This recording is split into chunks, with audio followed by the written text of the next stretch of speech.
Հայաստանը կառուցվում է ոչ միայն երկրում ապրողների, այլև ընդհանրապես երկրի հանդեպ իրենց պատասխանատու զգացողների համար։ Այս գաղափարին միտված լինելով Հայաստան համահայկական հիմնադրամն ամփոփեց 2025-ի դրամահավաք արշավը։ 1996-ից մեկնարկած համահայկական դրամահավաքը տարիների ընթացքում տարբերվել է ձևաչափերով ու մոտեցումներով։ Այս տարի մեկօրյա հաշվետվողական ձևաչափը փոխարինվել է արշավով, որը կտևի մինչև հաջորդ տարվա նոյեմբեր։ Հավաքագրվեց ընդհանուր շուրջ 17 միլիոն ԱՄՆ դոլար։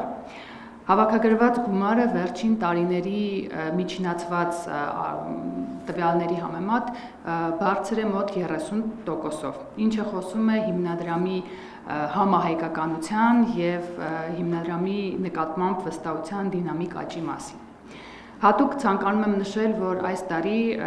Հայաստանում ունեցել ենք կազմակերպությունների և անհատների մասնակցության աճ մոտ 2 անգամ։ Հիմնադրամի այս տարվա թիրախում Հայաստանի ռազմավարական ողնաշարն է Սյունիքը։ Սպանդարյան ջրանցքը վթարային է մինչև 70% ջրային կորստով։ Դրա հետևանքով Սառնակունք, Իշխանասար, Ծղունգ, Սպանդարյան, Անգեղակոտ և Շաքի բնակավայրերը զրկված են ոռոգման ջրից։ Վերակառուցումից հետո կապահովի 2800 հեկտար հողատարածքի արդյունավետ ոռոգում, 730 ընտանիք կդառնա շահառու։ Հիմնադրամը ստեղծվել է պետությանն օգնելու համար, արագացնելու զարգացումը, դրացնելու այն բացերը, որտեղ աջակցությունը առավել հրատապ էր։ 2020 թվականից հետո առաջացած նոր իրականության պայմաններում հիմնադրամը, ինչպես ոլորտի գրեթե բոլոր կազմակերպությունները,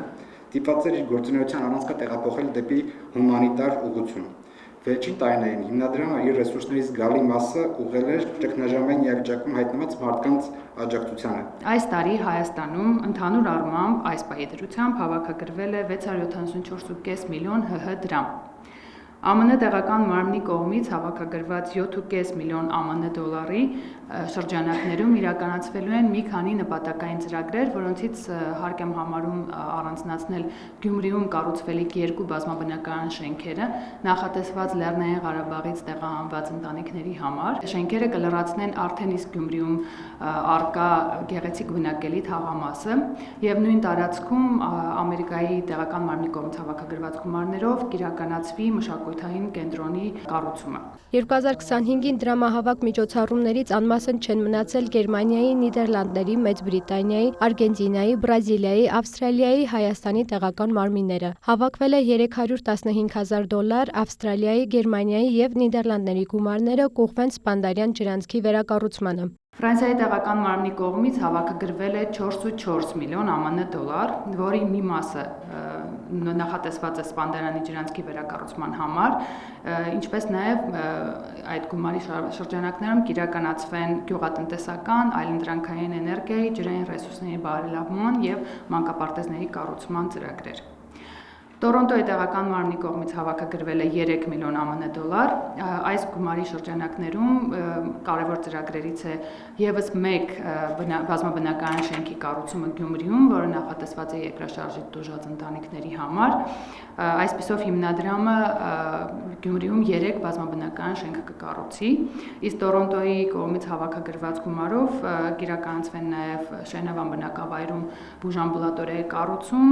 և Սպանդարյանի ջրանցքին կուղղվի գումար։ Հիմնադրամը դեռ 2022-ին իրականացրեց ջրանցքի տեխնիկական գնահատում, շեշտվեց վերակառուցման հրատապությունը։ Կառուցման աշխատանքների մեկնարկի համար ֆինանսական միջոցներ կան, հիմնադրամը խնդիր է դրել հավաքել աշխատանքներն ամբողջական ավարտելու համար անհրաժեշտ միջոցները։ Ջրանցքը պայմանականորեն բաժանվել է 3 հատվածի։ Առաջինը 10 կիլոմետր, երկրորդը 8, երրորդը 12։ Կարելի է ակնկալել 30-40% աճ հողի օգտագործման մակարդակում, 25-ից 30% աճ բերքատվության մեջ վերակառուցումից հետո առաջին գյուղատնտեսական սեզոնում։ Բացի այդ, գյուղատնտեսական կենսապահովման